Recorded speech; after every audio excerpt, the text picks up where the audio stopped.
All right, good afternoon, everybody, and thank you for joining us. It's great to be here with the best federal delegation in the country, especially right now as states across the country have senators and congressmen voting to raise costs and strip them of their basic rights and needs. We are grateful to have this team fighting for us each and every day, and I'm personally grateful that each and every one of these folks will pick up the phone whenever I or anyone else from the city needs them to do so. I spend a lot of time talking with my fellow brother and sister mayors from across the country, and I'm always shocked whenever we're all in DC and they ask me, are you going to go to the Hill to meet with your federal representation? I say, well, no. They're like, well, when do you meet with them? I said, well, whenever I want. Apparently, that's not common across the country for a mayor and a congressional delegation to have a great relationship. But official sit-downs like this one, the one we had today, are still critical to moving the ball forward, no matter the constant communication. They are an opportunity to discuss the work ahead and celebrate and recognize the progress that we've made together, including the ones that we've made in public safety. As I said to the team earlier, in particular, Senator Van Hollen, Congressman Fume, they were the first a group of elected officials to buy into our comprehensive violence prevention plan and to invest into things like GVRS, and wanted to alert them, as they already knew, about the first 6 months of Baltimore being the best when it comes to homicides in Baltimore's on record, and being down an additional 20% this year in homicides, 19% in non-fatal shootings. Of course, that's on top of a 20% decrease in 23 and a 23% decrease in 24. We want to continue to see that. Crime in Baltimore is down across the board this year. Robberies are down 30%. Carjackings are down 17%. Auto theft is down 37%. And we want to continue to see, as we said today, it's not, and I always say, not a cause for celebration, but recognition of where we are and where we have come and the work that remains for us to go even further, and we will do it together. As long as we have this delegation, I know we will have congressional leaders fighting and investing in things that will make Baltimore safer. We're also seeing, finally, after years of being stagnant, progress on vacancies in Baltimore. Right now, there are fewer than 13,000 vacant properties citywide, 12,500 and something to be exact, after decades of that can being kicked down the road and after 2 decades of being stuck at 20,000. We have a 15-year strategy to end vacancies in Baltimore that includes a $3 billion capital stack with $50 million coming each year from Governor Moore and our partners at the state. This is a partnership with the city, with the state, with Bill, with GBC, the entire community of Baltimore, because we have to focus on these issues, because as we discussed today, we know all of this work is at risk. We have a federal administration that has already cut and plans to continue cutting programs to keep our city safe and our residents healthy. We're talking about, again, the largest cut to Medicaid in history, cutting $1.3 trillion in food assistance and health coverage while giving the wealthy, the wealthiest of the wealthy, $1.3 trillion in tax breaks. All across this country, cities like ours are dealing with the fallout of these decisions. They won't be easy, but we will not be deterred. We will continue to make historic progress in reducing violent crime. We will continue to make historic progress in reducing vacancies in Baltimore. We will continue our historic investments into our young people, into education, into the infrastructure and systems that we know we need. Baltimore needs to thrive and grow into the best version of herself. And with the continued support of the best federal delegation in the country, we will do just that, regardless of what is happening with the president and his administration. And with that, I will turn it over to our senior senator, Senator Chris Van Hollen. Thank you, Mayor.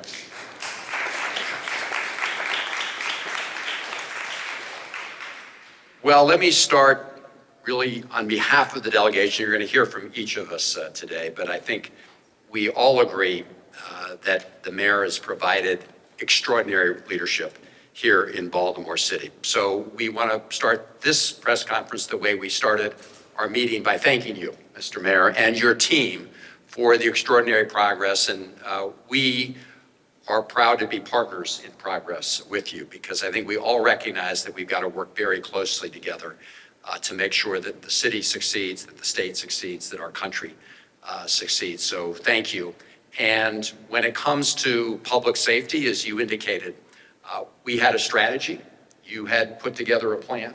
The federal delegation has worked to back you up and provide resources to help augment that plan. And we see what the results are. The huge drop in homicides, the drop in violent crime, drop in other categories. As you said, we will not be satisfied until we bring those numbers down even further, but we are on the right path. And that is the result not of accident, but of a strategy backed by resources. I do want to mention a couple other things where we've worked together, and it's wonderful to have my new partner. I think this is Senator Alston-Brooks' first meeting here in Baltimore City, so it's great to have here. We have a veteran here, Congressman Mfume, in terms of, he reminded us that his first meeting here was in 1972. 1979, and he's never slowed down since. This guy never stops. And of course, Johnny Oshevsky, having been a county executive, knows the challenges that are being faced, and it's wonderful to have him on the team. I want to mention a couple things, and that starting with the American Rescue Plan funds that were provided by the federal government in the middle of the pandemic. And I want to thank you and your team for putting those funds to good use. I know you've obligated 100% as required. I think you've spent about 72%, but as we go across the city, we've seen very positive results from those investments. We're also very pleased that the money is on track for the replacement of the Key Bridge. This was a tragedy for the city, for our state, really for the country. We're pleased that the federal government stepped up to make that commitment, and we're determined to keep that commitment on track as well. As the mayor said, we know we're facing challenges, but we are fighting every day to protect the city and our state and the country against the lawless actions coming out of the White House and the fact that they continue to withhold funds that have been duly enacted by the Congress, and some which actually were signed into being by the president. So we continue to see illegal withholdings. We're going to see the fallout from this bill that was passed, which is beautiful if you're a billionaire. But if you're anybody else in America, this is an ugly betrayal of a bill. But we are up to the task here in the city and in Maryland. We will make sure that we step up, even when the folks in the highest office in the land are stepping back or trying to turn back the clock, and we will continue to move forward. That was our message. We, of course, talked about a lot of different pieces of that strategy. There are lots of elements to federal support for Baltimore City, but all of them have the purpose of trying to make sure that the city continues to move forward under the leadership of Mayor Scott and can realize its full potential. That is the goal we all share, and that's the goal of Federal Team Maryland. And thank all of you for being part of it. And I don't know, Mr. Mayor, you want me to turn it over? Yes, sir. Let me then turn it over to my new partner in the United States Senate, who is, having been a county executive, knows very clearly as well how decisions of the federal government impact what happens at the local government. Senator Alston-Brooks. Good afternoon, everyone. I do want to thank our senior senator. He's done such an amazing job. It's been a joy to be partners with him, as well as this entire team.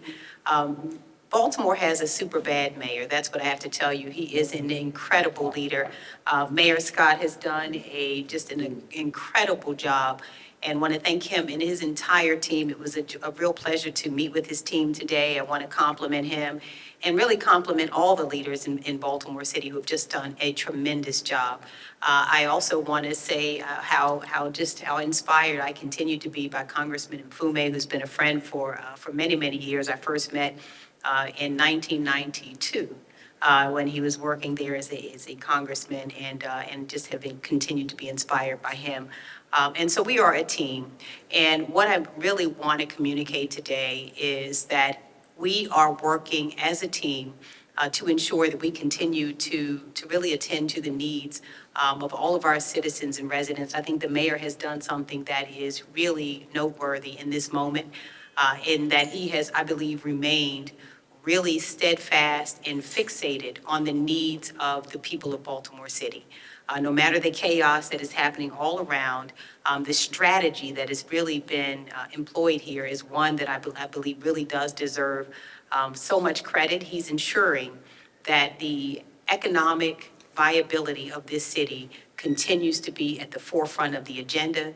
That viability, he understands, is connected first to the safety of the people who live here, that nothing else matters if you do not feel safe and if you are actually not safe in the place where you live. And so I think he deserves tremendous credit, as does the entire team, for driving down crime to the lowest place that Baltimore has seen in decades upon, or maybe ever.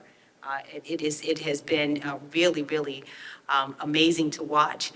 Focused as well on continuing to make sure that the investments are made in infrastructure.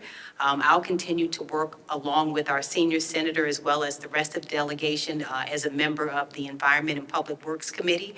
I am the ranking member on the Transportation and Infrastructure Committee, and so we'll begin those hearings actually this Wednesday. And you can rest assured that we'll continue to fight that every single dollar that we can, we'll be bringing back to continue to invest in this city. I'll continue to work as well on the Banking Committee, where we are focused on housing issues. And so I'm also really pleased and just really impressed with the work that's been already done in Baltimore around housing, not only eliminating the vacancies that are happening here, but a real strategy to continue to make sure that housing is affordable for every part of Baltimore. And we'll continue to work to make sure that that is the case. But I just really, again, want to thank this entire team for the work that they each do. As you know, the mayor, myself, and former county executive Oshesky, we've been in some battles together, worked together during COVID. So we are accustomed to working as partners. Our federal delegation has done a yeoman's job, and we're going to continue to work to make sure, again, that we keep the promises that have been made. This administration may not be keeping its promises in terms of bringing down the cost of living for our families, but we are focused on the needs of our families. And this strategy that's employed is one I think is incredible, and we'll be doing everything we can to make sure it's successful. I'll be turning over the podium now to Congressman Mfume. And again, he is one of Baltimore's favorite sons. We remain so proud of his service to our city, to our state, to our country over so many years. And so I just want to hand it over now to Congressman Mfume.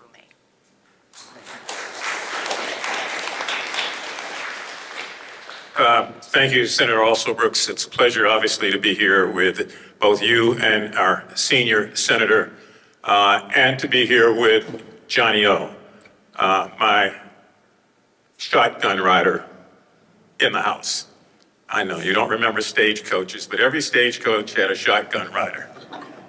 I told you I was old.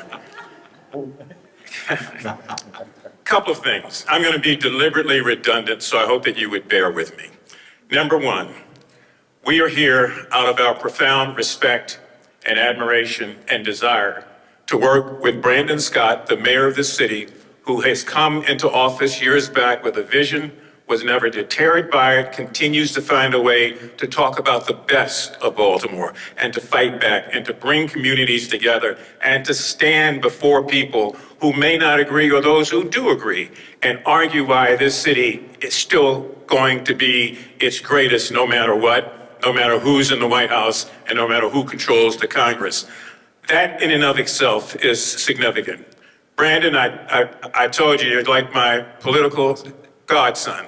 I want the best for you. I shoot straight, I play by the rules, and I tell you when I see things, and what I have seen is how you've taken this city, community by community, group by group, and forced us into a unit where we all now believe that the best days of Baltimore are those days in front of us. Thank you very much for that.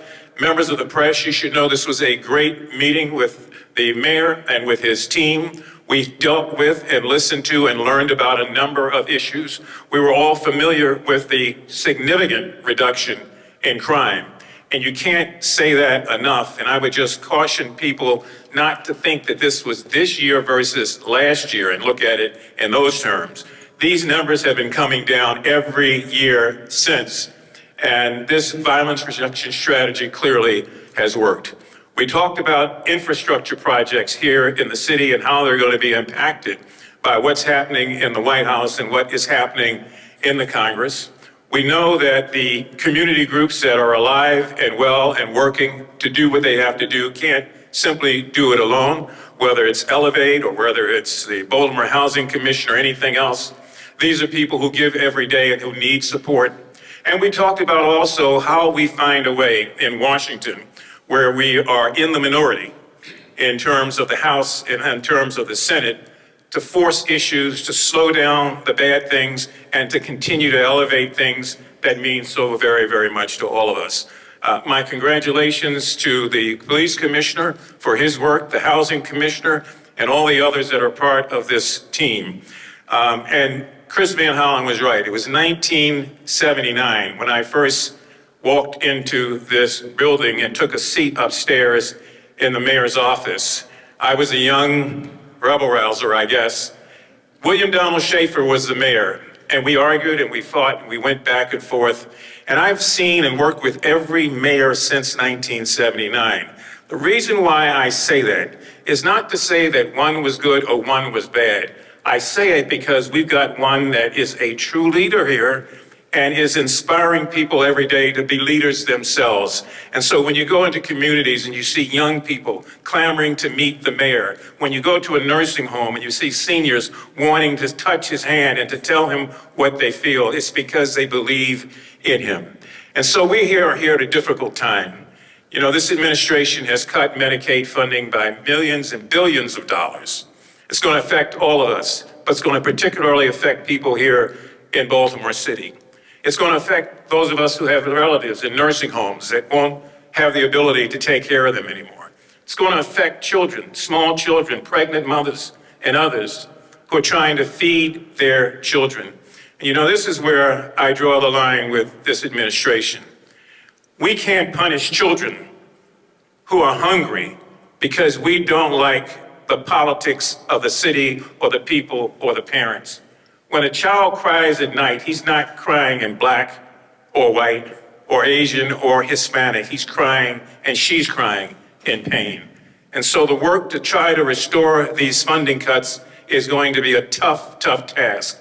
But it is something that all of us in the delegation welcome, and it is something that we are lockstep with in terms of working with this mayor. So thank you very much.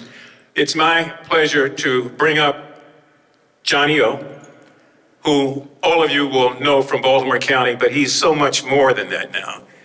He loves the county, and he's loved the city, even though he was representing the county. And he's always found a way to work with people and to work things out. I'm particularly pleased to have him as my seatmate in the Congress of the United States and to be able to say to you, please welcome, not the county executive time, but please welcome the gentleman who is the congressional representative, Johnny O.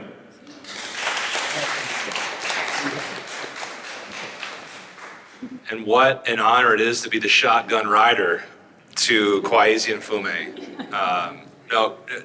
Truly, I am blessed to be part of an incredible federal delegation. And I think we take for granted in Maryland just how integrated and how cooperative this delegation is for the interests of Baltimore, but also for the interests of our state. That is not something that is true across the rest of this country. In fact, it is quite rare.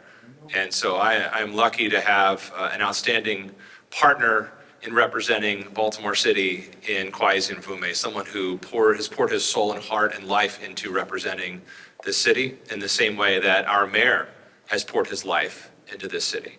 I'm also grateful to serve alongside a former colleague in local government, and Angela Alsobrooks, now our United States Senator, and the dean of our delegation here in the Senate, the leader of our delegation here in Baltimore today, Senator Van Hollen. I had the great privilege of working very closely with Mayor Scott for 6 years when I was Baltimore County Executive. And I think it's no secret to anyone who knows anything about our state that Maryland only thrives when Baltimore thrives. And it's why I was so honored to work alongside Mayor Scott for our years in the Baltimore region.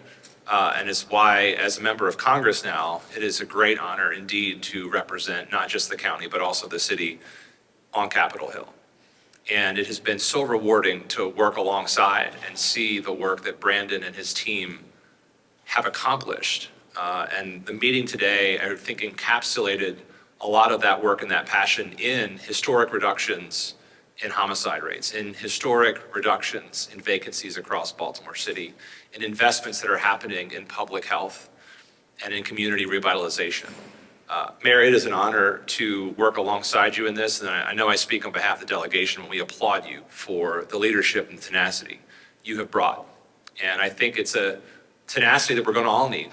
Fortunately, Baltimore is also a strong, resilient, caring city, and it is one of the many cities across this country that are deeply under attack by an administration who seems to relish heartless, cruel, and often illegal activity in its assault on the people of this country. And so we know that because of this administration here in Baltimore, we know because of the people of Baltimore, that with the support of our federal delegation, we're going to see our way through historic, and not in a good way, historic cuts to healthcare, the largest cut to healthcare in American history. We're going to see our way through the largest cut to food support in American history, the largest wealth transfer in American history that we've ever seen, where we're taking away from the working class and the middle class and giving it to the billionaire class. It's the largest growth in our debt at one time in American history. But that's something that we're going to work through, something that we're going to push back against, and in the end, something that we're going to make sure we keep winning on, because the people of Baltimore are worth it.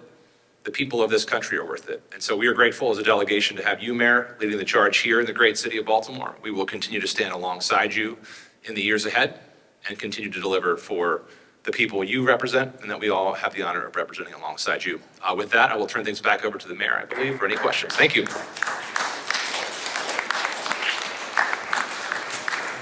Thank you, Mr. Congressman. We will now move into questions, and while we're doing that, I see we've been joined by some of our fabulous young people, the future of Baltimore. Just wanted to recognize them. If you have questions, please come to the microphone in the center. That way we can all hear. Thank you. All the members of the meeting. They're recording it, so. Sure. No problem.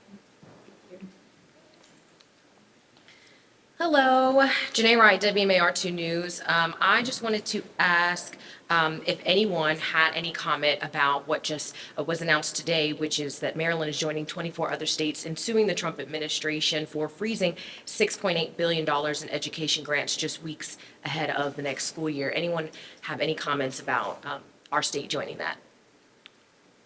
Well, I don't want to speak for the Attorney General, but I know, or for us here in the city, listen, what you have seen in Maryland, what you see from Baltimore, what you see from other states and cities around the country is when in every chance that we can stand up for basic democracy, basic services, basic needs that American people need, where this administration is doing wrong and doing illegal things, we will do that. And it's just the latest example of that, because education, and we're better for that to come from than the state of Maryland and places like the city of Baltimore, where Thurgood Marshall himself is from. We would not have the education system that we currently have in this country were it not for Baltimore, were it not for Maryland. So we have to fight for things like that. I would only add, I applaud the state of Maryland and the Attorney General for filing this lawsuit on behalf of Maryland's students against a lawless administration. And just to underscore the fact, these are funds that had been appropriated by Congress and signed off on by President. And now they're trying to freeze funds and take them away from kids and students. And so we will fight them. We will fight them in the courts. We'll fight them in Congress. And we need to fight them in communities all over our state and the country. I just wanted to add, I hope it's obvious that based on past actions that I too support the actions of the Attorney General. This is the right thing to do. What we've learned over and over again, if we've not learned anything else in the last 6 months, is that we have to be on the offensive with this administration and not wait for the administration to put us on our heels. Some of you saw where it was decided that out of the blue, Baltimore was going to be deemed a sanctuary city, even though we never said that, we never claimed it, we never wrote it. But it was a way to get us back on our heels, like this particular case is. And, you know, when they do that, because it's such a subjective designation, anytime they want to make us a sanctuary city, they will just say, you're one. So we have to push back. This is an effort legally to do so. I think the mayor is right by underscoring the work of Thurgood Marshall and others who did not take this kind of stuff lying down. Thank you. Yes, Mayor Scott, I'm Brenda Wintrow with the Baltimore Banner. Hello. And I am wondering if we have a sense of how much of the GVRS funding that comes from the federal government will be impacted and what that will mean for the program going forward. Well, as of right now, none, because we have the best federal delegation in the country, and these folks are going to continue to do everything they can to support that. But this is why we built the strategy the way it is, that we don't rely overly on one source of funding or the next. We have federal, we have state, we have local, obviously, we have philanthropic dollars going towards it, because we know this strategy is too important for the city for it to fall just in one bucket. Hi, Mayor Scott. Carson Swick with the Baltimore Sun. Obviously, Baltimore's crime trends have been a big theme today. I was wondering how much credit you would give to yourself and GVRS for that versus the efforts of other state leaders such as Ivan Bates.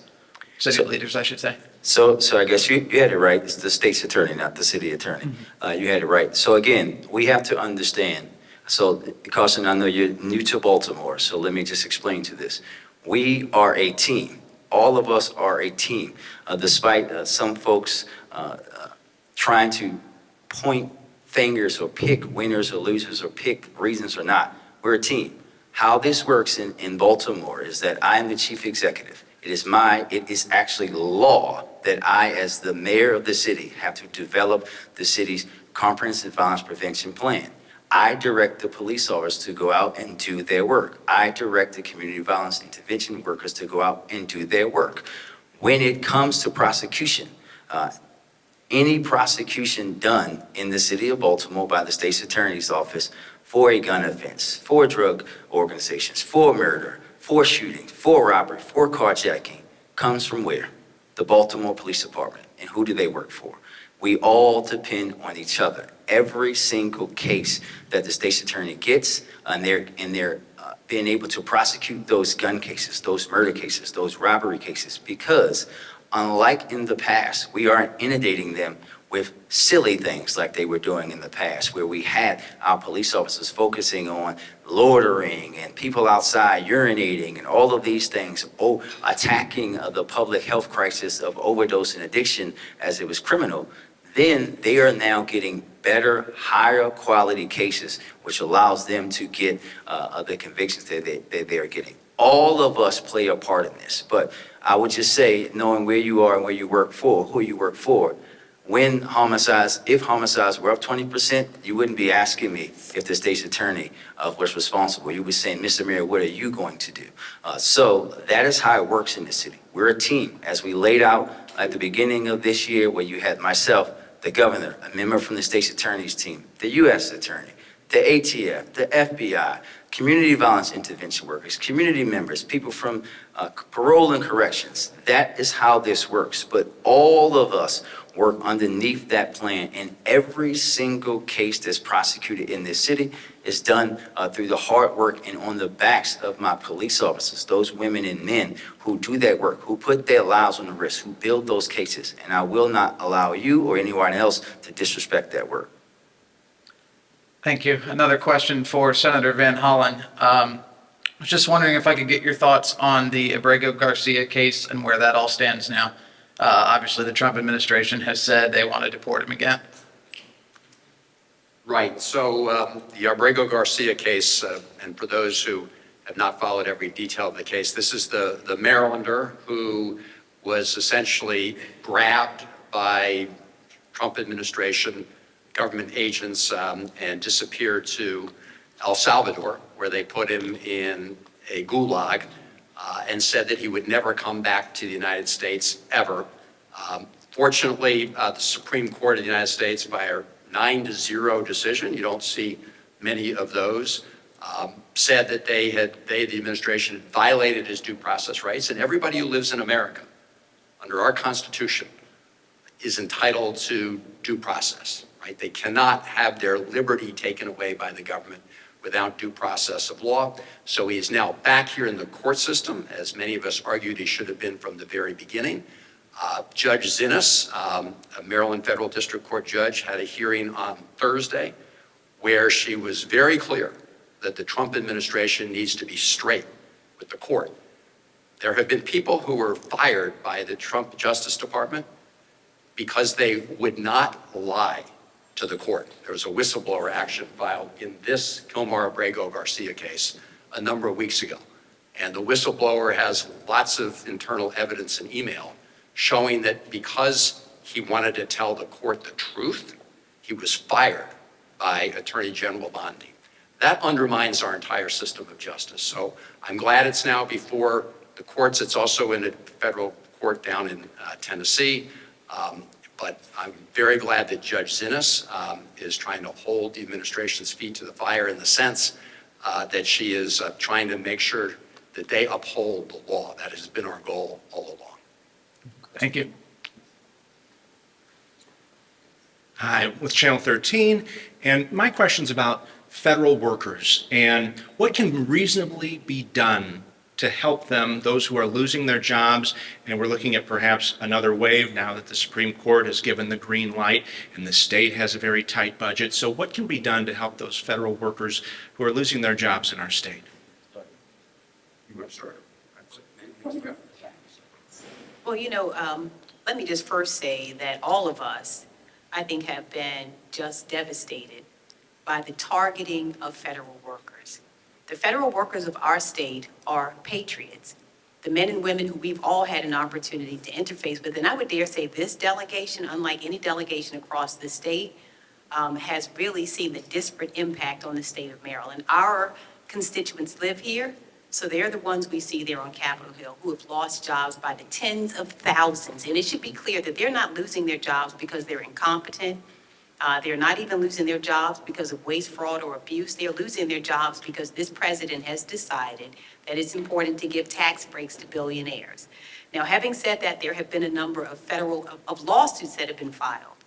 Some of these lawsuits we have seen have been successful. We have joined in helping, in many instances, the lawsuits that have been filed. We've seen some that have not been successful. That has been, to date, one of the most successful routes we've seen is the lawsuits. Now, having said that, the reason that a meeting like the one that we just had today with the mayor is really important is we want the public to know that we will be working strategically across the state to ensure that we're helping not only those who have lost their livelihood through through our federal workers, but we're seeing across the state people have had their livelihoods devastated because of this administration. It's a part of a pattern. You've seen not only the firing of these federal workers who, again, are the people who ensure that the weather service operates correctly, the ones who are working at NIH, who have been working on research to ensure that we have cures to diseases. These are honorable people whose lives have been upended for no reason. But we're going to continue to work to make sure that housing, that we do everything we can to provide the kind of benefits that allow. All of us have hosted job fairs together. We're going to continue to do that. We'll be working with utility companies to do what we can to provide some relief from some of the increasing energy prices people are suffering. And we're working with the energy companies who have put aside pots of money to help those who need utility assistance. We're going to do everything in our power, not only to assist our federal workers, but we're going to keep our eye on the ball. The one thing this administration hopes that people take their eye off is how this administration is hurting everyday, hardworking people, not only in Maryland, but all across our country, working class, middle class people who now have not seen anything this man promised. We've not seen the cost of groceries come down. We have not seen the cost of housing come down. We now have seen people will be losing their insurance coverage and their health care. It is unconscionable. This is a really ruthless administration. So we're going to be working not only on behalf of federal workers, but workers all across the states who will see their families' lives devastated, who will see again that they lose Medicaid. How ruthless is it? 40% of the people who benefit from Medicaid in our state are children. So we're cutting their health care, we're cutting their education. I mean, what are we looking at? We're looking at something, again, that is all intended to benefit billionaires, and we're going to work like everything against every single effort that has been put forward to disrupt the lives of hardworking people of our state. And you know what? We're going to win. In the long run, we're going to be suffering for a moment here. But what I want people to understand is we're in a season, we're going to fight like everything against it, and we're going to succeed in the long run in making sure that we fix everything this administration breaks. I am the ranking member on the House of Representatives Committee on Federal Workers and the Federal Workforce. And if we are fortunate in flipping the House of Representatives, I'm looking forward to chairing that committee. Because I've got a special relationship, as do all of us, with federal employees.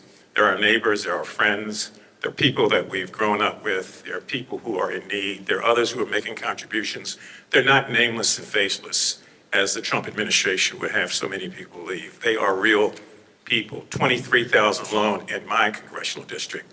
And so while we have put forth amendment after amendment to push back on some of this, we lose because the majority numerically is on the other side.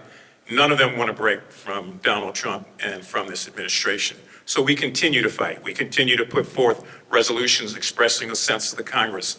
We urge the private sector and privately and publicly commend the private sector for stepping in to the extent that they can. But that's a lot of people. And the rumor is that they're all in Washington. Well, 80% of the federal workforce lives outside of Washington, D.C. So it's another one of those things where you come up with creative, false information and you give it to people in hopes that they will understand it. But I talk with these people from IRS. I talk with people who are federal employees at the Veterans Administration who fought and given everything they could for this country only to find out that they're terminated without due cause. I've seen what it's like with people from Social Security not knowing what's going on, and all of us here have been out on the picket lines with these employees. We've been out in the streets, we've been at rallies, and we continue to do that because we want them to know that they're not alone. And I agree with what Senator Also Brooks was alluding to, and that is that no lie lasts forever. Our job is to hold on and to hold out and to make sure that we're able to turn things around. And I would just add that in addition to the job fairs, we've been reaching out. Our Office of Employment Development has been working with folks. We're trying to hire as many of them as we possibly can. We have obviously have vacancies in the city and trying to match some of our former federal employees who, again, were let go, not because they were doing a bad job, not because their work wasn't critical to not just Marylanders, but to American citizens, right? People, we have to, again, state what's happening.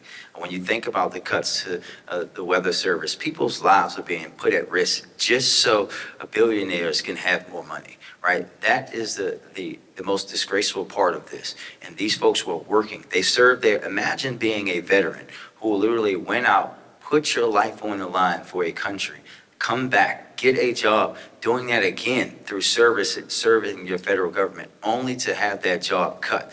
What a spit in the face of someone who could have died serving this country. And we're going to hire as many of them as we can here locally. And Mayor, just one more question. I had spoken to the mother of Dante Melton Jr., who died in police custody, and she had expressed she has faith in you and your administration to try to get her some answers as far as why the medic didn't arrive, issues with the CAD system. I know it's very early and the Attorney General's looking into this, but, Yep. Is there anything you could say to her, or, what are you looking into as far as this case and some of those possible failures? Yeah, well, first, I will never get out ahead of any of the Attorney General's investigations. We have to allow him to do his investigation and work without any interference from me or anyone else. And as I said initially in that case, we will give every piece of information and really work with him and his team fully, 100%. There will be no issues there to allow him to do that work. And for her and her family, the first thing is that my heart is with them. You're talking about a tragic event that happened, someone that lost their life. And for us, as we go through the investigation, as we determine what things could happen there, whatever has to happen. If it's accountability, it will happen. She has my word that we will do whatever is recommended with the Attorney General and working with our folks, but that we will also work to continue to build systems, right? We were just talking, this federal delegation helped to invest in our 911 diversion, which is one of the largest 911 diversion programs in the country. And we still know we have so far to go when dealing with behavioral and mental health, not just in Baltimore, but in this country. And that with the cuts that we're all staring down the barrel of, it's going to hurt that work even more and not allow people to get the help that they need when they need it. But she has my commitment that we will do everything in our power, not just to get her the answers, but to also work to make sure we have a better system so we don't have things like this happening over and over again. Mayor, Phil from WBAL Radio. Just a question about the mass overdose from last week. Any update on the investigation that's concerned about? I And couldn't how- hear you for a second. The mass what? The mass overdose from last Oh, week. Any update on the police investigation and what you folks are looking at? And also to that point, are you concerned that the cuts coming from Washington could jeopardize the work that you do, not only in overdose, but in treatment? Yes, I think that, listen, first, there are no further updates on the investigation period. You know me, I am going to allow my fabulous detectives and officers to do their work, and they will go out and do just that and make sure that we hold everyone accountable as possible and turn them over to our partners in the state's attorney, the attorney general, the U.S. attorney, all of those folks as appropriate as the police department always does. But when you talk about the cuts that are coming to Medicaid, to Medicare, all of these things, absolutely, it's going to impact every single part of the medical system. And when you talk about treatment for addiction, behavioral health, and substance abuse treatment specifically, we have to understand as much as investment that we all hear consistently coming from our neighbors, from our family members about the traditional need for better health care, it's 10 times worse for when you're thinking about those things. So as we continue to try to grow, then we're a little blessed here. Our fabulous city solicitor was able to go out and get us some funds to be able to help those kind of things grow in the city. And we're going to remain focused on continuing to drive down overdoses, because I want everyone to be reminded that even with the unfortunate incident that we had last week, we are seeing overdoses go down and decline here in Baltimore City. But every fabric of life of every average American citizen is going to be impacted by this reckless nature of this administration. But what we have to do, along with our fabulous federal delegation, and remains focused and do what we can at our level to make sure that we're improving lives. And one more question about the Key Bridge. I know that fundings has been essentially untouched for the federal folks there. Are you folks doing anything to fast track the bridge, and could we see it done earlier than anticipated? That's it. I don't know that we want to fast track it as much as we want to make sure that it's safely done and correctly done, because you only get one bite at that apple. But no, not on the House. We have pretty much followed the process. That was a great victory for this state and for this delegation. And the fact that this administration cannot get to those funds is significant also, but not trying to fast track it. We're allowing the engineering studies and other things to be in place and underway. Hi, I promise this will be quick. Thank you all for your time. I'm Kate Amara from WBAL TV. And Mayor Scott, I have a question about an eye-opening investigative piece that our station ran last week about the Maryland National Guard gun range, which directly impacts policing and police officers being able to do their jobs. Do you have an update for us on what was revealed last week, that the National Guard no longer allows BPD to use its shooting range for training. Yeah, listen, I think that we've talked, I haven't talked to you about this, Kate, but I've talked to your colleague Dave about this. This is an issue that got raised to me, that I raised directly with the governor and his team, and I'm 100% positive that this issue will be resolved and BPD will be back at the firing range training and making sure that our officers get out on the street, which we all know the residents of the city need. Thank you. Thanks. Thank you.